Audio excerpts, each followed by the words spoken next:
Hello, everyone, and welcome to our webinar today.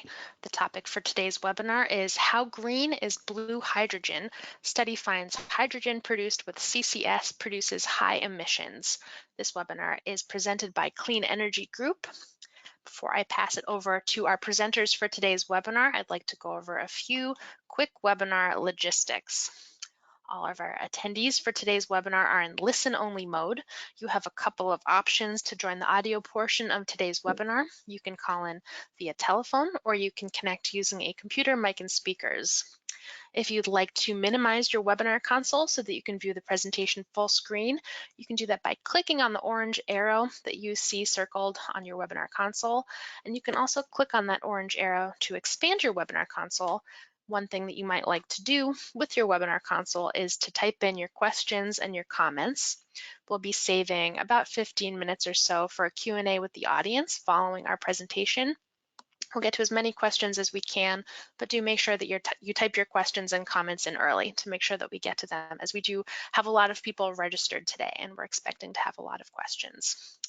Final note, this webinar is being recorded. We will send you a link with a copy of the webinar recording and a PDF of all of the webinar slides. We'll send that out probably this afternoon or tomorrow at the very latest. And they'll also be posted on our website at cleanegroup.org/webinars. That's a good URL to know because it's also where we post upcoming webinars, and all of our webinar archives are on that page as well. So with that, I'd like to now pass it over to our moderator for today's webinar, Abbe Ramanan. Abbe is a project manager here at Clean Energy Group, and she is going to get us started. Great, thanks Sam, and thank you all so much for joining us today for what is sure to be a really interesting webinar. To give you all a bit of background on Clean Energy Group, we are a national nonprofit based in Montpelier, Vermont. We are funded primarily by private foundations, several of which you can see listed here, and our focus is on bringing equitable clean energy solutions and policies to communities throughout the country. We also have a sister organization, Clean Energy States Alliance, and that is a membership organization of state agencies that manage clean energy funds throughout the country. Next slide, please. One of CEG's newest projects is Hydrogen Information and Public Education, or HYPE. This work started a little under a year ago for us, and it grew out of one of our other projects, which is the Phase Out Peaker initiative in New York City, where we're working with several environmental justice partners to phase out polluting peaker plants in underserved communities. Through that work, we were starting to see hydrogen discussed more and more in the context of these plants as a means of preserving their operations by introducing a quote-unquote emission-free fuel. As we quickly learned through our own research, hydrogen is not emission-free when burned. It actually produces a heavy amount of the pollutant NOx. And since then, CEG has done more of our own research, as well as worked with external partners and technical consultants to develop a repository of information on the pros and cons of hydrogen use in an effort to combat some of the misreporting and misrepresentation of hydrogen that we were seeing a lot of in the industry. The goal of this research is mostly to provide regulators, policymakers, and advocates with a full picture of what hydrogen is and what the repercussions are of using it, to just give them sort of a source of information that's independent from some of the more one-sided industry information that a lot of folks were getting previously. This work is in direct support of the concerns raised by our environmental justice and community-based partners, especially the ones who are located in areas with polluting power plants where there are current proposals for hydrogen blending or transferring to 100% hydrogen. A lot of them feel that using hydrogen in this way has been just a manner of greenwashing continued investments in gas infrastructure as a clean solution. All of the information and research that Clean Energy Group has undertaken in this work is now available on our newly launched webpage, which you can see here. CEG is not, 100% against hydrogen, but we do just want to make sure folks are fully informed of the repercussions of using it in different contexts, which is why, next slide, please. We're so glad to have Professor Mark Jacobson here today. Mark is a professor of civil and environmental engineering at Stanford University, where he is focused on better understanding air pollution and global warming problems and developing large-scale, clean, renewable energy solutions to them. Mark has a BS in civil engineering, a BA in economics, and an MS in environmental engineering from Stanford, as well as an MS and PhD in atmospheric science from UCLA. Today, Mark will be discussing findings from the groundbreaking peer-reviewed study he recently published, along with co-author Robert Howarth, on the life cycle emissions of blue hydrogen. And with that, I will turn it over to Mark. Thank you very much for the kind introduction, and glad to be here. So I'm going to talk about blue and green hydrogen. I want to put it in context for a while. I'm also going to talk about another study on carbon capture. So, but just to put it in context, I mean, we develop clean renewable energy roadmaps for states and countries, and so hydrogen does have a role if it's clean from clean renewable energy, and that role is going to be mostly for long distance heavy transport in fuel cells. So we need to use hydrogen only in fuel cells to eliminate the combustion problems of burning hydrogen. But for fuel cells, they would be used primarily for long distance heavy transport, like long distance ships and planes, and long distance trains and some long distance trucks, and not for light passenger vehicles, because even in a fuel cell, it's pretty clean coming from a passenger vehicle. If you use hydrogen in a passenger vehicle, you need about 3 times the number of wind turbines to generate the same motion for the vehicle when you use a hydrogen fuel cell car versus a battery electric car for light transportation. So for any short distance, even airplanes or ships, you want to use battery electric, not hydrogen, even in fuel cells, because it's just much more efficient. There is a point though, when you start adding mass to vehicles, more batteries, when you have more and more batteries in vehicles, like if you keep adding batteries to airplanes to make them go further, you're just using energy to carry around the batteries. So there is a point at which hydrogen becomes more efficient for long distance heavy transport and even military equipment too. So, but that's the only application. It's not for light duty vehicles. Also, it's not for stationary electricity generation. Batteries, again, are more efficient. There are some applications using hydrogen with fuel cells in a remote microgrid where you generate both electricity and heat. For like if you're in a remote Alaskan microgrid, that's where some hydrogen could be used for electricity. And also for some industrial processes like like steel production, there's actually now a plant in Sweden that generates 100% renewable steel using this process called a hydrogen reduction process, where the hydrogen in that case is produced from wind and solar. That's green hydrogen. So hydrogen does have applications, but now it's being used. People are trying to use it for everything, not only for passenger vehicles, but also stationary electricity storage, which is completely inefficient, and also for even using gas pipelines and putting hydrogen in those pipelines to send them to people's homes to burn them in their homes, the hydrogen in their homes for heat. Now, that's just really silly. I mean, first of all, the methane leaks, I mean, in the distribution lines for gas lines in cities, you have about 2.5% methane leaks just from those distribution lines, or up to that. And you can imagine hydrogen is a molecule that has a molecular weight of 2, whereas the molecular weight of methane is around 16. So it's 1/8 the size, basically, of a methane molecule. Like you can imagine, it leaks much more from the same pipe. So that's just a non-starter. But okay, so I've diverged already, but I want to talk about, I'm going to talk about blue versus green hydrogen, but I want to first talk about carbon capture in general, because blue hydrogen is basically taking steam reforming of natural gas to give you hydrogen, and then adding carbon capture to that. And so first I want to talk about a study I did on carbon capture, looking at carbon capture attached to a coal plant, and then also direct air capture, just to show you the problems with that before we even get to blue hydrogen. So do I have the control of the screen here? It seems, oh, there we go. Okay, so first of all, what's the problems with carbon capture? So in the United States, there was one coal plant that had carbon capture associated with it. It was in Texas, and it started capturing carbon in 2017, captured it 3 years to 2019, and then it was closed down. The carbon capture plant was closed down. It cost $1 billion just for the carbon capture equipment. They built, to power the carbon capture equipment, they built a natural gas plant to provide the electricity for the carbon capture equipment for the coal plant. So you can already see how ridiculous this is. Because they have a coal plant, they're trying to capture carbon dioxide from it, and they need so much energy that they have to build a natural gas plant to do that. And then they have to go mine more natural gas and pipe it to this natural gas plant. Then they burn the natural gas in the natural gas plant. None of that carbon is captured, and they have more air pollution from the natural gas. There's upstream mining leaks, and there's upstream combustion of fossil fuels to mine the natural gas. Then what do they do with the CO2 that's captured? Well, they pipe it to a nearby oil field and bind the CO2 with oil to make it less dense so they can get more out of the ground. And okay, so we didn't even look at the leakage from that. You know, about half the CO2 in theory can get bound with the oil, and then when the oil is burned, then the CO2 goes back to the air as well. So there's really no evidence after the capture that anything is actually stored underground. I mean, it may be, it may not be, but it's just there's no evidence one way or the other. But I'm just going to focus on what happens up to the point where the CO2 is captured.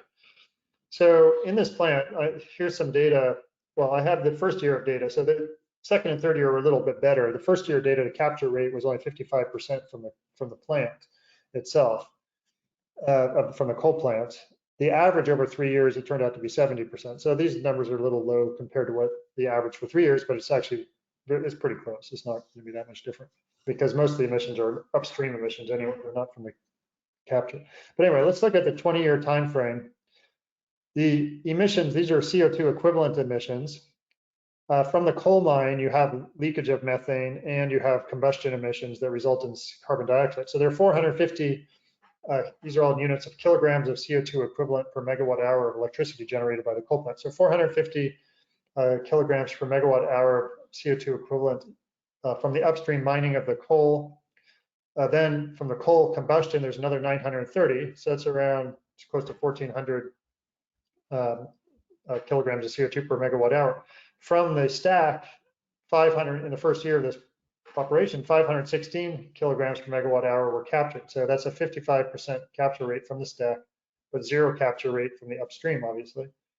But to run the natural gas plant, you had, and to mine the gas, there was leakage of the methane, there was combustion from the upstream mining of the gas, and then there's combustion at the natural gas plant. 367 kilograms of CO2 were emitted by the gas plant per kilowatt hour. So out of the 516 that was captured, 367 went back to the air. So the difference, the net capture rate, the net amount captured was 149, and that's out of the total of 450 plus 931. So there's a 10.8% capture rate. That's over a 20-year time frame. If we look over a 100-year time frame, it's 20%. Anyway, so that's 10.8% capture rate of carbon capture is not really good. And in fact, you have more air pollution because you have more natural gas and combustion. But so these charts show on the left is the emissions for 4 different cases. On the right are the social costs in these 4 cases. So the left case, let's look at the left graph, or just look at the emissions. With no carbon capture, these are the total emissions from this coal plant. The blue is the upstream coal non-methane emissions. The orange is the upstream methane leaks from the coal plant, coal mining. And the red is the actual coal combustion CO2. So you have close to 1,400 kilograms of CO2 per megawatt hour. Now, if you add carbon capture in this case, this is over the 20-year time frame, you don't change any of the upstream emissions. You reduce the CO2 emissions, but now you add natural gas emissions, which are the yellow CO2, and the upstream methane leaks from the natural gas, which is the green, and then the upstream combustion emissions for the natural gas, which is purple. So you've reduced, so there's about a 10.8% reduction of CO2 equivalent. Now, people say, well, let's use renewable energy. Let's use winds, for example, instead of natural gas to capture the carbon. Well, if you do that, you get the third bar where you don't have the extra emissions, but you still have significant emissions, especially compared to the fourth bar, whereas we just use wind to replace the coal plants in the first place. So there's no carbon capture at all, the fourth bar. all we're doing is taking that exact same amount of wind to power the capture equipment and replacing a portion of the coal plant. And you can see that's better than, in terms of carbon equivalent emissions, than using wind to power the capture equipment. And this is a lesson that I want to say. It's always better, in fact, just to use renewable energy to replace a fossil fuel plant than it is to run carbon capture equipment, because you always need energy to run the carbon capture equipment, and you always need equipment. So that's going to result in more cost, and you don't reduce any air pollution, which this will come into play in the next on the right. On the right is the social cost of this. Well, the left bar on the right panel is the social cost of just coal, burning the coal, where the blue is the light blue is the electricity cost. In the case of just the coal. The brown is the air pollution cost from the coal, and the black is the CO2 carbon dioxide. This is based on the social cost of carbon, the carbon cost. Now, if we add carbon capture equipment, we can see the cost goes up because we have more equipment costs. We actually have more air pollution, and we don't reduce the carbon dioxide a whole lot. So there's a higher social cost of using carbon capture than doing nothing, just burning the coal. And if we use wind to power the carbon capture equipment, we also increase the social cost compared to doing nothing, because we have not only the cost of the coal, but we have the cost of the wind turbines, and we don't reduce any of the air pollution from the coal plant by using the carbon capture equipment, and we only marginally reduce the carbon dioxide. Now, if we use the right bars, if we use wind just to replace the coal, then a lot of things go down, and that's the best situation, because we're not replacing the entire coal plant. We're only replacing a portion of the coal plant based on the amount of wind that was needed to power the carbon capture equipment. So the best case, again, is in terms of the social cost, is just replacing the coal plant with wind, not even using wind to power the carbon capture equipment. That actually increases the social cost relative to doing nothing. Okay, so just to summarize, in general, carbon capture and storage or use, we didn't even look at what happens to it afterwards, but we reduce the CO2 equivalent just to 12 to 20% over 20 to 100-year time frame, while increasing air pollution and mining 25% and incurring a carbon capture equipment cost. Using wind reduces carbon dioxide equivalent only 34 to 44%, while keeping air pollution and mining the same while incurring equipment costs. Using the same wind to replace coal reduces CO2 emissions, air pollution emissions, and mining by on the order of 50%, has no carbon capture equipment cost. All right, so let's then, before I get to the blue versus green hydrogen, one more case. What about direct air capture? We just take carbon right out of the air. So I looked at the carbon engineering plant in Canada. Well, they published a paper, and so I just used data from their own paper. And well, first of all, what are the issues? Just before I look at the numbers, you're basically trying to take carbon dioxide out of the air, but again, you're not reducing any other air pollutants from the air. You're not reducing any mining, fuel mining, or its pollution from natural gas plants or coal plants when you take carbon directly from the air. You're not reducing any pipelines or refineries or gas stations or other fossil fuel infrastructure. You're not reducing oil spills, oil fires, gas leaks, or gas explosions, or you're not reducing international conflicts over energy. You're not reducing blackout risk by centralized power systems. So these are things you're not doing with direct air capture. You're just taking carbon dioxide out of the air. So let's look at the carbon engineering plant. Again, we'll look at 20 and 100-year time frame. So according to the data, you get 825 kilograms of CO2 per megawatt hour of electricity required from this direct air capture plant. But in this case, they actually they needed to use a natural gas turbine. So they actually built in a natural gas turbine to provide that electricity.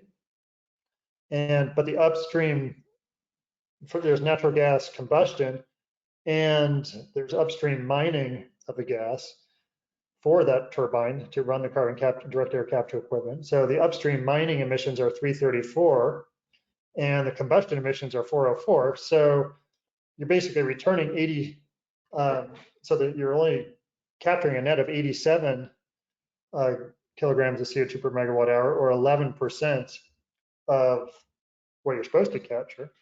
And that's over a 20-year time frame. Over a 100-year time frame, it's 31%. So again, this is similar to carbon capture. It's this direct air capture it's only 11% reduction because you're returning most of the carbon to the air. But again, let's look at a case where you use wind instead. So here are the same types of plots. The left is doing nothing in terms of the left plot is CO2 emissions, the right plot is social cost. So the left bar is doing nothing. If we use direct air capture powered by natural gas, the blue, which is negative, that's how much you're taking out of the air. But then you have orange, red, and purple. That's the emissions from the natural gas due to either upstream mining, methane leaks, upstream mining, CO2 emissions from other sources, and then the orange is the CO2 combustion emissions. So you're pretty much offsetting most of your emissions just by using natural gas. But now let's say you use wind to power the direct air capture equipment. Well, we do get a reduction of carbon dioxide. However, let's say we use wind instead to replace that coal plant we were talking about before. You can see you get a much greater reduction of carbon using the exact same amount of wind to replace coal rather than to run the carbon capture equipment. We look at the social costs. It's the social cost of the coal that we're not replacing. So if no changes, that's the social cost of the coal, the air pollution and the CO2 emissions. If we add carbon capture equipment, there's a carbon capture equipment cost, then we're increasing air pollution if we're running it on natural gas, so that brown goes up, and we're hardly reducing the black, which is the CO2 emissions. If we use wind, we have a wind turbine cost plus the carbon capture equipment cost, so that's the blue. We have the same amount of brown air pollution from the coal plant, that's the brown, and we have lower CO2 than the other case, but still we have a lot of CO2, we still have CO2. And then on the right is just using wind to replace the coal plant. You can see how the social cost drops substantially. All we're doing is paying for the wind turbine.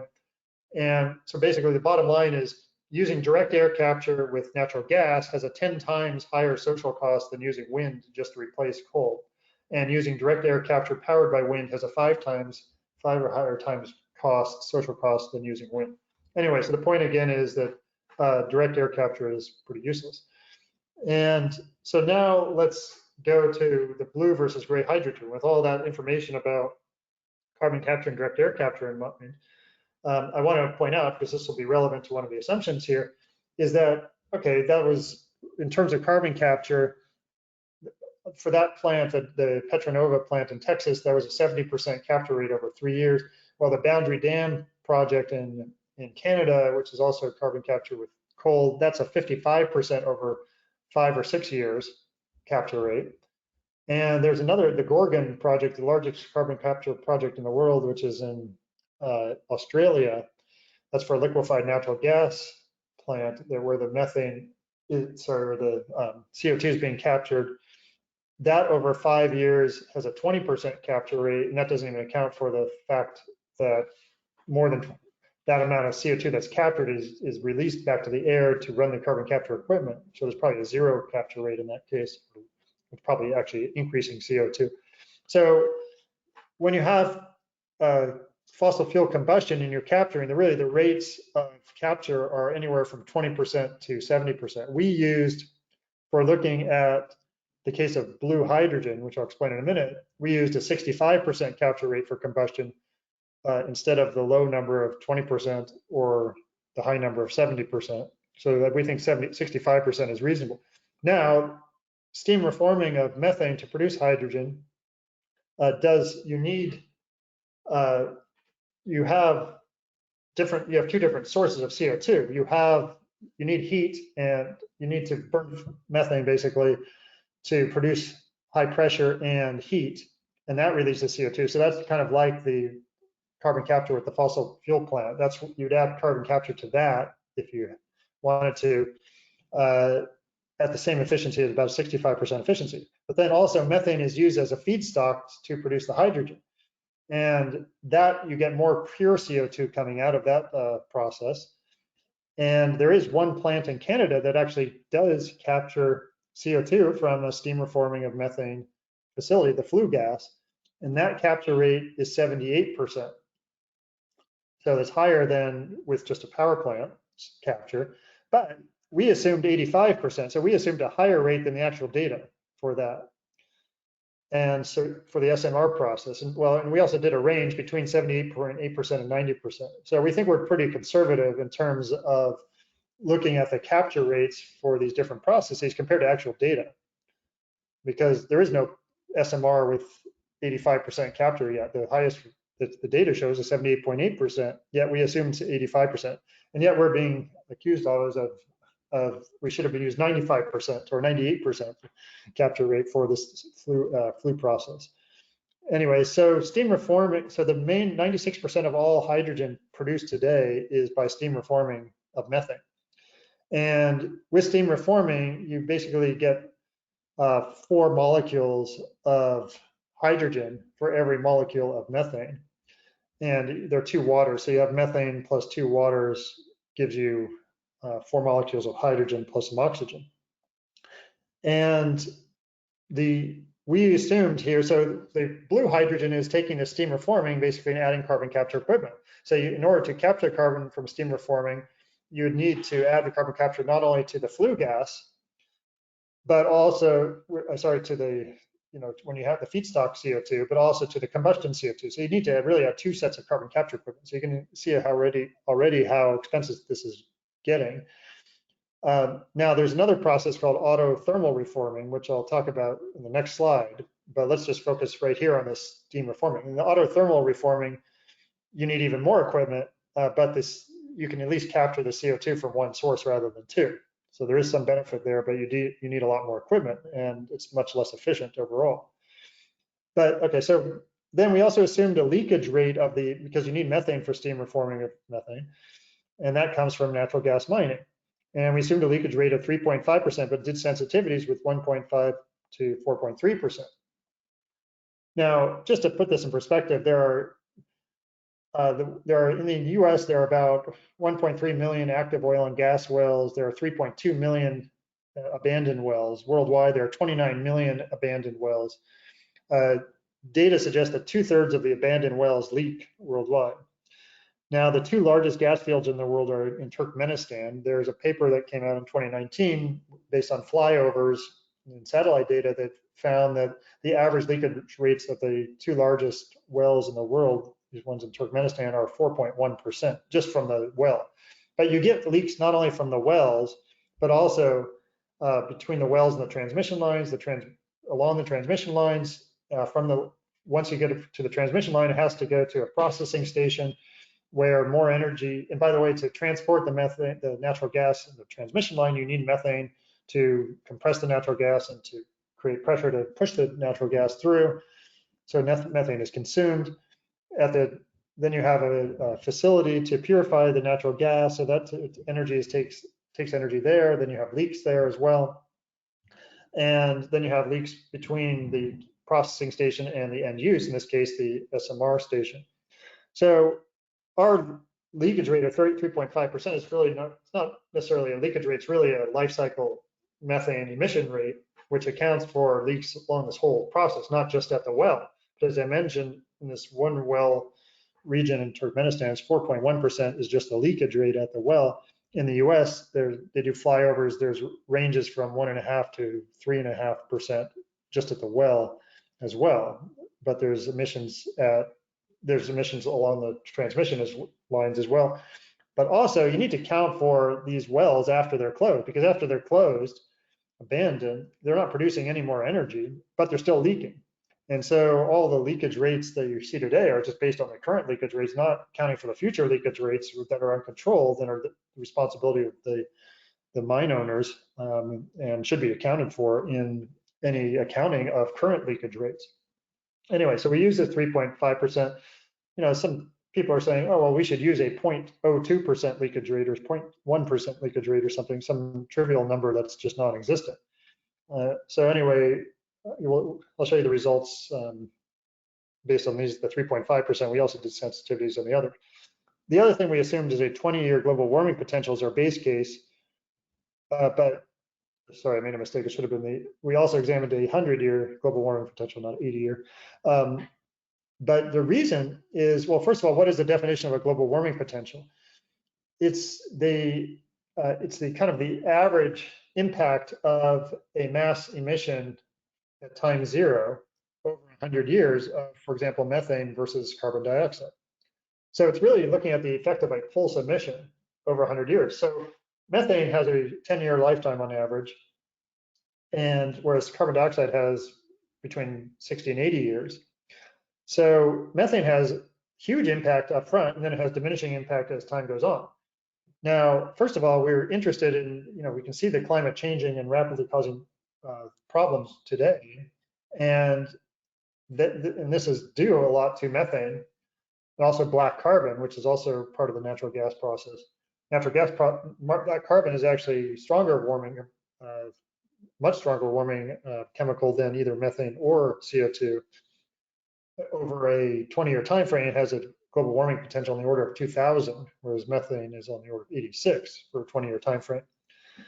And so we need to look at the short-term impacts of not only methane and black carbon versus CO2, because that's, if we're going to make policy decisions about trying to eliminate impacts today or reduce impacts today to give us time to reduce future impacts, we can't allow huge amounts of methane emissions today that will cause huge damage today. And also tipping points, like the sea ice is on the verge of melting, and if we warm the climate faster, then it'll, in a jolt, that could eliminate the sea ice, and it's very hard to renucleate the sea ice. Now, the other point is that the global warming potential is based on pulse emissions, but we're not looking at a pulse emissions. We're looking at a continuous emissions over time.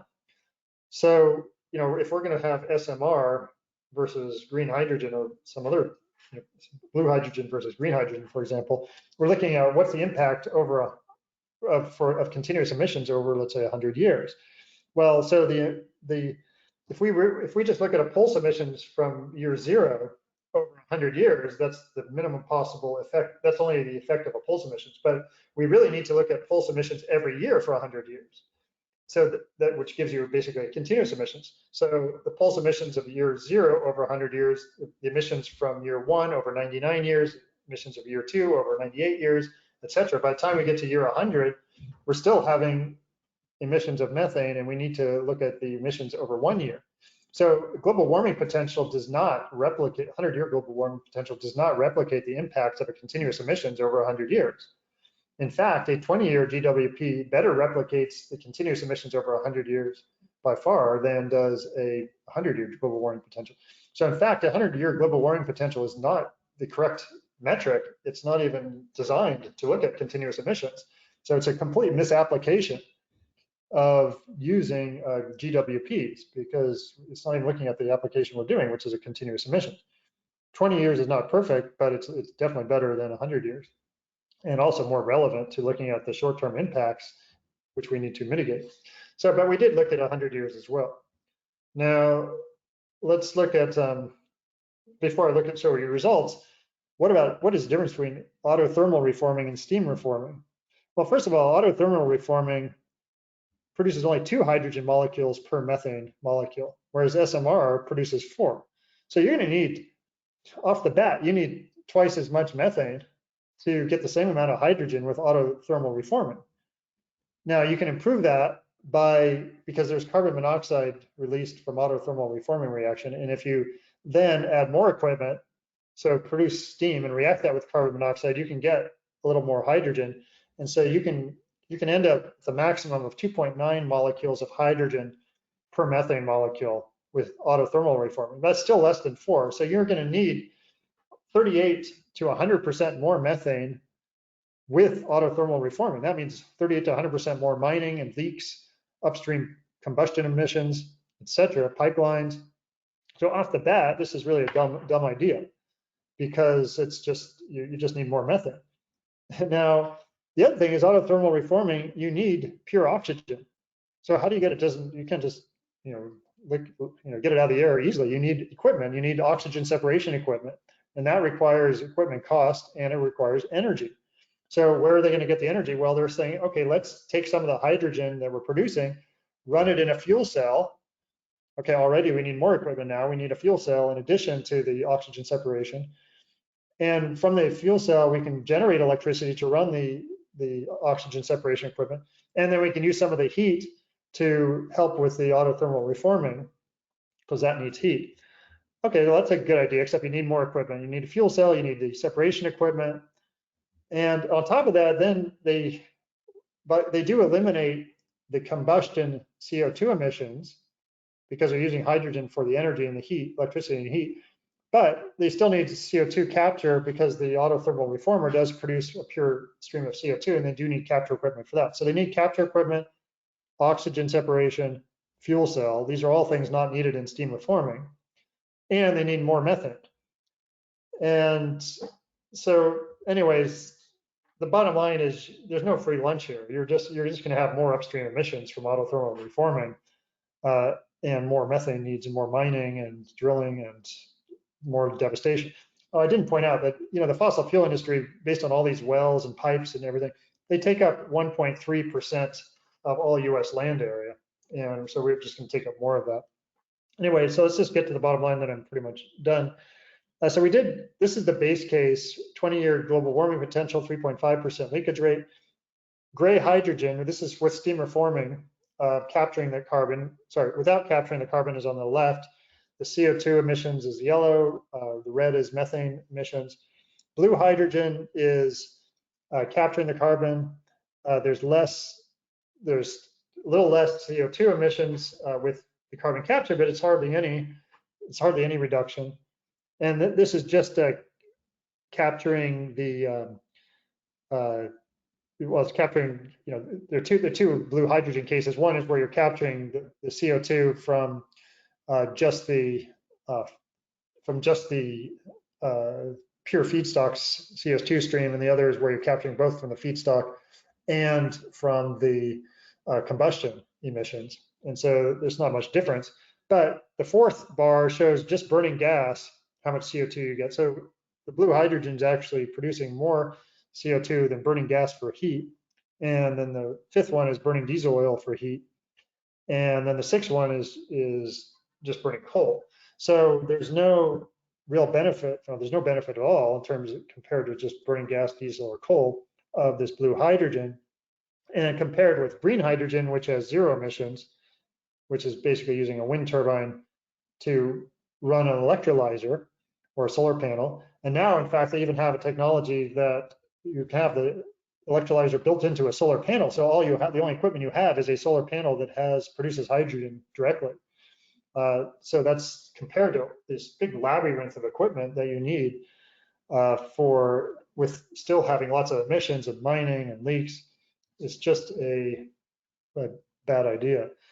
So this is just a summary of the blue hydrogen versus gray hydrogen. The gray hydrogen, 153 grams of CO2 per megajoule. Blue hydrogen, 135 to 139 grams of CO2 per megajoule. Burning natural gas, 111. Blue hydrogen, even if you power the blue hydrogen with renewables, it's still 52 grams of CO2 per megajoule. But again, why not just use those renewables to replace fossil fuels? You get a much better benefit. Green hydrogen is 0 grams of CO2 per megajoule. So that's using the renewables just to run an electrolyzer. You're getting no emissions. So it's obviously the best case. Okay, so there's two papers here. The second and third links here are papers that talk about what I just talked about, the carbon capture and direct air capture paper, and then the green is blue hydrogen. The top is a textbook I wrote that has all the information on at least the carbon capture and direct air capture, not on the blue hydrogen. And anyway, so I'll stop there and happy to answer any questions you might have. Thank you.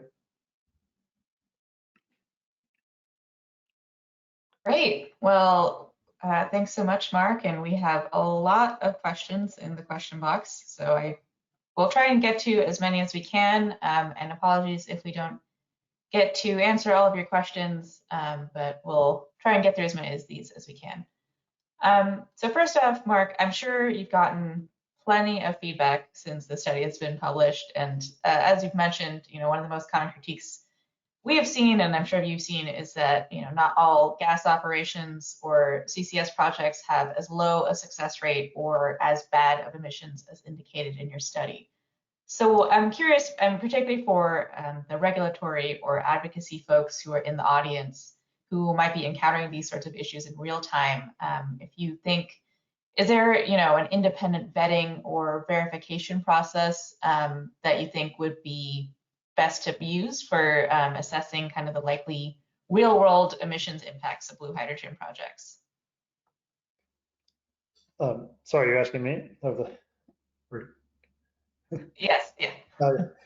Well, first of all, as I mentioned at the beginning, we're using real world data for our CCS project. There are no better projects that I'm aware of. So I don't think that premise is correct. People have assumed that they can get 95 to 98% capture with blue hydrogen using ATR, autothermal reforming. That's an assumption. There's no proof of that whatsoever. There's absolutely zero proof anywhere in the world that you can get 95 to 98% in the annual average. And they're also confusing the difference between at peak load versus the actual load in the annual average. At peak load with carbon capture, if you have carbon capture working perfectly, you can get 90%, 91%. In fact, even at the Petronova plant, when the machinery was operating perfectly and the flow rate of CO2 was all there and they had a demand for the CO2, they could get up to 90% or 91% maybe even capture rate. But in the annual average at that same plant, it was actually over 3 years was 70%. And at the Boundary Dam in Canada, it's 55%. At the LNG plant in Australia, it's 20%. So those are the real numbers. They're confusing what you can get at peak load with actual load. And there are several reasons why you don't get actual load full all the time. One is that the carbon capture equipment is down part of the year. It's not always up. It's down. Sometimes there's not a demand for the CO2, especially when you're using it for enhanced oil recovery, which is the major reason for using it. There's not always a demand for the CO2, so they stop using the carbon capture equipment. And also the equipment is not always as efficient as they think it is all the time, and that's a third reason.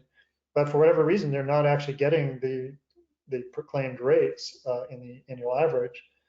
So my point is there's no proof whatsoever that you can get 95% capture rates. And I'll just make one more point. And those when they say that 95 to 98%, they're specifically saying just from the pure CO2, from the feedstock CO2, from the autothermal reforming process. From steam reforming, you have that pure feedstock and you have the energy CO2. They're not claiming you can get that high from the energy CO2, but with autothermal reforming, you don't have any energy CO2, you just have it from the feedstock. So it sounds possible if they could do that, but the point is you need 38 to 100% more methane upstream. So you're not capturing any of that. And also, again, there's no proof that you're going to get the actual data for a stream is 78% right now. It's not 95 to 98%. Great, absolutely. And so, if you were, a state regulator who is encountering blue hydrogen proposals in your state or in your community, what are sort of the questions you think folks should be asking, or what are the analyses that they should be requesting? Well, state regulators should not use any technology that has any involvement with fossil fuels. I mean, we have 9 years to eliminate 80% of our world emissions, and we cannot waste our time with things that just don't work or that might work in the future. We need to focus on things that work today. So regulators should not even consider a fossil fuel project, whether it's producing hydrogen or whatnot. I mean, there's two issues here: whether to produce hydrogen, and if you do, then how to produce it. We do need hydrogen, okay, but for certain applications. It should only be used in a fuel cell, the hydrogen, and it should only be used for certain applications like long distance heavy transports, some industrial processes like steel production, and some remote microgrids, but not for all these other things. So that's the question, what is that they should focus on? What are you using the hydrogen for, and not even allow it to be produced any other way than with 100% clean renewable electricity. Yeah, and I think that feeds really nicely into a question that has come up a few times in the question box, which is what role do you see green hydrogen playing, and how does it really compare to blue hydrogen in terms of the life cycle of emissions and just its role overall? Well, as I showed in the last graph, I mean, you have zero emissions from green hydrogen at all. And, especially if we go to 100% renewable, then even the equipment will be produced with renewable energy. So you can't even say that the wind turbines or the electrolyzer will have carbon associated with it in our future. But with blue hydrogen, you're always going to have leaks. You're going to have methane mining or natural gas mining, transport. You have combustion at the mines. You have environmental devastation. You have, how do they send the natural gas from the mine, the fracked well, to the facility? Well, they rip down a forest to put pipes in, and so you have all sorts of logging equipment where they're cutting down trees, they're putting in pipes, they're doing infrastructure. They have roads, big trucks go on roads, cracked roads require more roads to be built or to be repaired. There are hundreds of thousands in Pennsylvania alone. There are it's like close to 1 million wells. Most of them are abandoned. I mean, if you look at the fossil fuel industry, occupies 1.3% of the United States land area, and it's just devastating the entire country. And so do we want to just continue this? I mean, we can't just pretend as if there's no damage to the environment and leaks at the wells, combustion emissions from diesel, trucks and equipment used to frack wells. You get underground methane leakage. When you have a fracked well, 2/3 of all natural gas in the U.S. is from fracking. Fracking, you drill and then you put a cement casing in. 5% of all cement casings leak immediately, and 50% leak over their lives. So I don't know. It's just the idea that I think it's clear that we need to focus on the whole picture and the whole scenario, and what is who's pushing this blue hydrogen. It's a way for the fossil fuel industry to reinvent itself. And they've done this before. They said natural gas is a bridge fuel between coal and renewables. Well, that wasn't true. Natural gas should be used. There's all sorts of applications now. Now this latest one the latest one is using this blue hydrogen. But we can see that there are emissions along the entire process. So we don't want to even go down that route. The emissions are always going to be much higher than green hydrogen, and we don't need, we only need the green hydrogen for certain applications.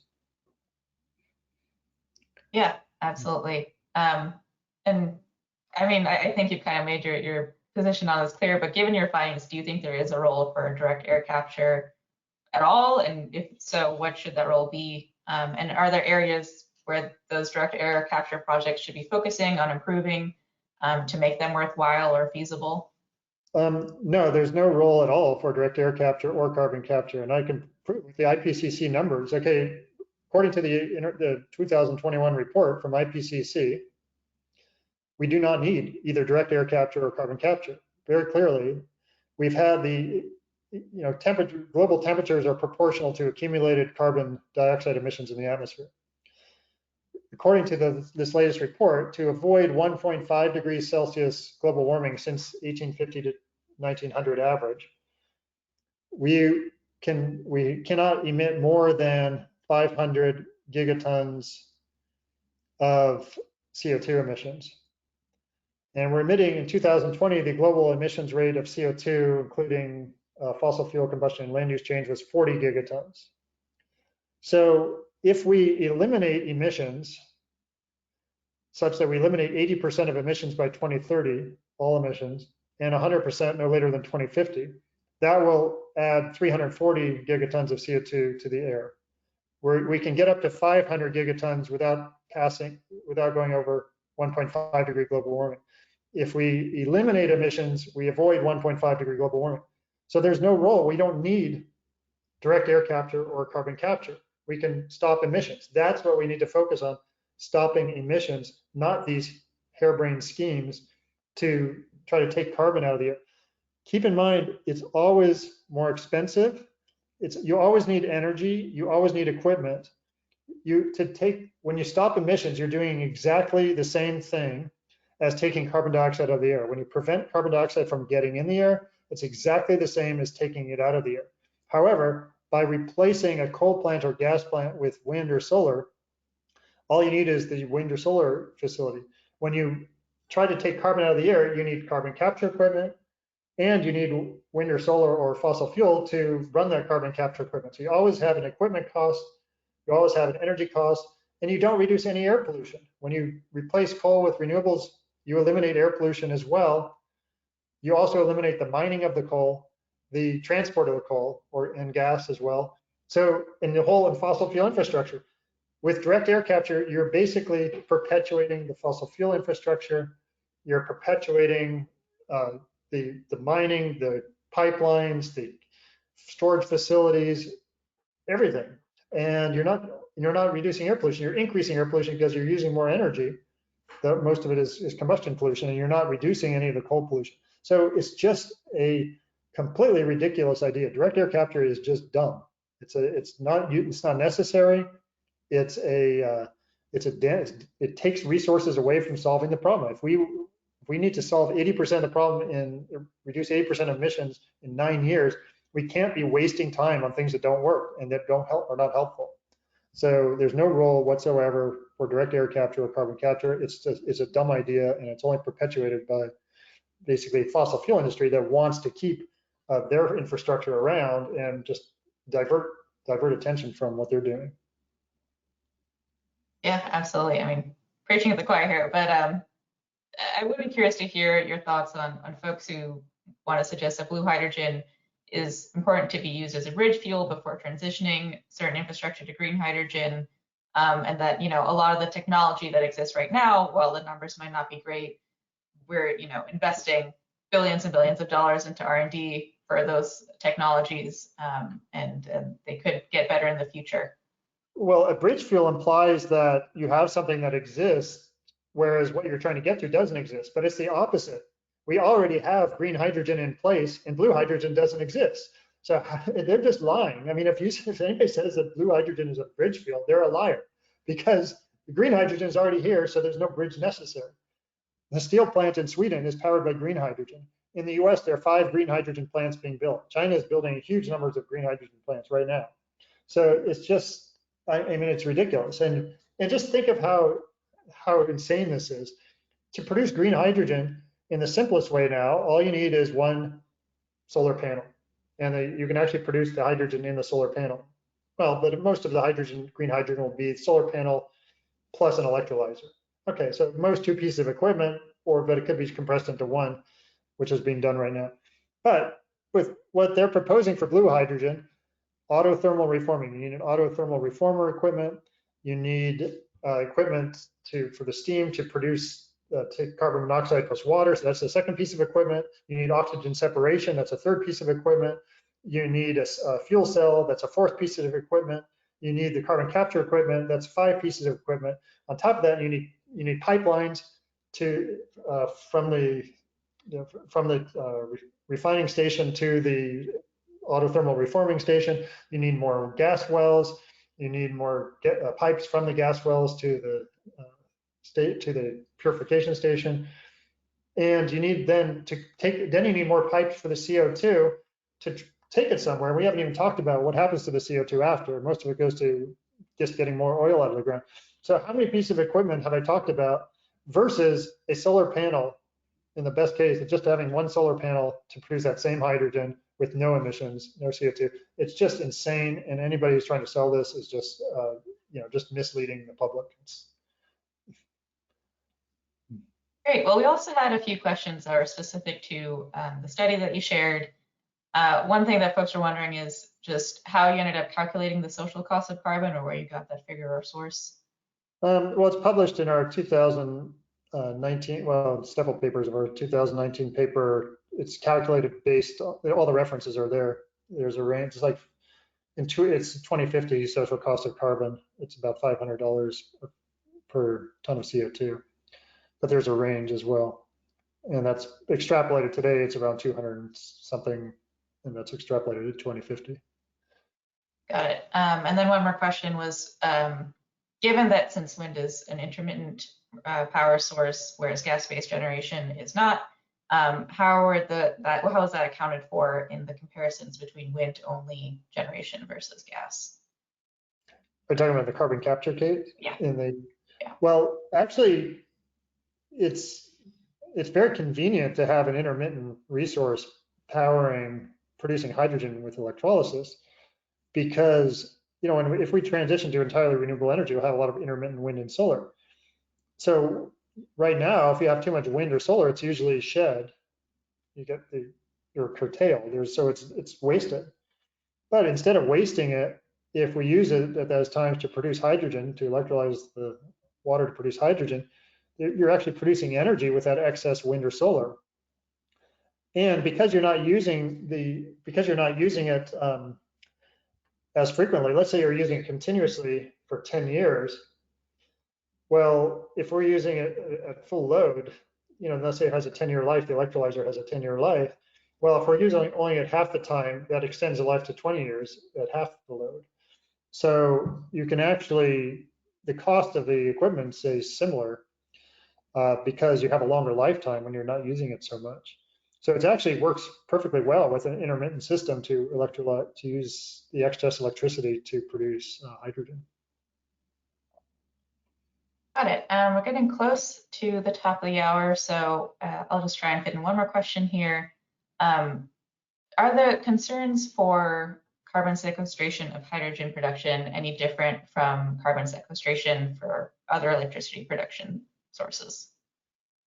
Well, yeah, what are you going to do with it? I mean, there's no financial incentive to store the carbon dioxide under the ground, because you have additional equipment cost, and you're not getting any of that money back if you're storing it underground. So this is why there aren't that many carbon capture and sequestration projects. They're almost all carbon capture and use, which is using the carbon dioxide for enhanced oil recovery. And the other option is for synthetic fuels to replace gasoline. So we know enhanced oil recovery, all you're doing is bringing up even more oil to burn more oil, and some of that carbon goes back to the air with it. But we don't even know how much. There's no proof that they're actually storing any carbon. We don't know that. I mean, there's no measurements of it, and just theoretical estimates about how much carbon is stored when you use it for an enhanced oil recovery. And then the other option is using it for synthetic fuels. Well, there we're still going to be burning those synthetic fuels, creating air pollution. So what's the benefit of that? We need to go to an entire economy based on electricity where there's no emissions at all, and the electricity is produced from clean renewable energy. We have to stop air pollution emissions. We have to stop carbon emissions, and minimize land devastation, which you get with all this mining of fossil fuels. So I don't know what else to say, but it's just, yeah, we just need to go to what works, and what the fastest way to solve these problems is to just eliminate emissions, and that's to get rid of fossil fuels and go to clean renewable energy for all purposes. Great. Well, Mark, thank you so much for presenting on your findings. Any kind of last words or takeaways you want to give our audience? Yeah, well, yeah, thank you again for having me on. Just say that we can, if we put our minds to it and focus on what actually works, we can solve the climate and air pollution and energy security problems. The thing is, we need to keep ourselves, not get distracted by harebrained schemes that involve fossil fuels, that involve even biofuels, any kind of combustion. Our goal is to eliminate combustion, which eliminates greenhouse gases and from energy, and eliminates air pollutants. 7 million people die of air pollution each year, including 78,000 in the US. And we need to eliminate the sources of that pollution. And the only way we can do that is to go to entirely clean renewable energy and electrify everything. And that includes some hydrogen, but that's green hydrogen. Thank you again. Thanks, and I'll hand it over to Sam to see us out. Thanks, Abby, and thank you, Professor Jacobson. So before everyone leaves, I just want to let you know about a webinar that we have coming up next week, how smart e-loans can make residential energy upgrades more accessible. We have a couple other webinars in the works too, and you can find out information about those and register for our Smart e-webinar at cleanegroup.org/webinars. For today's webinar, we did record it, and we'll be posting slides and a recording on our website, and we'll also send those out to you via email. So thank you again, everybody, and we hope to see you at the next one. Bye-bye. Bye.